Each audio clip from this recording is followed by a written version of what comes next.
రాష్ట్రానికి పెట్టుబడులు రావాలి గానీ, జగన్ టైంలో పెట్టుబడులు పెట్టొద్దని మేము రోజు పుంకాను కథనాలు రాసినా పట్టించుకోకుండా వచ్చినోళ్ళుని మాత్రం మీరు డిస్కరేజ్ చేయండి అనేటటువంటిది పరోక్షంగా రాధాకృష్ణ గారు చంద్రబాబు గారికి ఇస్తున్నటువంటి వార్నింగ్.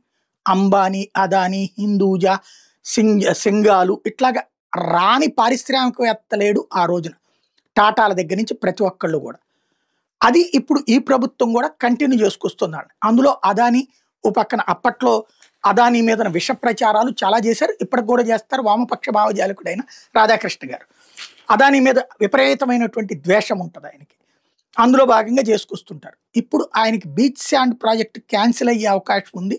కోర్టులో ప్రజా ప్రయోజన వ్యాజ్యం కారణంగా అన్నటువంటిది రాసుకొచ్చారు. ప్రభుత్వం ఉన్నది ఎవరిది? మనదే కదా. ఇప్పుడు ప్రజా ప్రయోజనాల ప్రకారం అయితే కనుక అసలు మన దగ్గర గూగుల్ పెట్టకూడదు, లేకపోతే ఫార్మా సంస్థలు పెట్టకూడదు, ఏమీ పెట్టకూడదు పర్యావరణం ఆధారంగా అయితే కనుక. బీచ్ శాండ్ మీద విష ప్రచారం చేసింది నాడు వీళ్ళే. ఇప్పుడు అదే ఈ ప్రభుత్వం వచ్చాక బీచ్ శాండ్కి మంచి లాభం వస్తుందని రాసింది వీళ్ళే.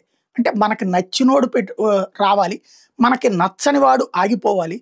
మనకి నచ్చని వాడు ప్రభుత్వంలో ఉన్నప్పుడు ఎవడూ రాకూడదు, వస్తే వాళ్ళని మీద విషం చిమ్ముతాం, ఈవెన్ ఆ తర్వాత వస్తే గనక ప్రభుత్వంతో చెప్పి చెడగొట్టే ప్రయత్నం చేస్తాం అన్నటువంటి ఒక యాటిట్యూడ్, ఒక అహంకారపూరితమైనటువంటి ధోరణి అయితే కొనసాగుతుంది.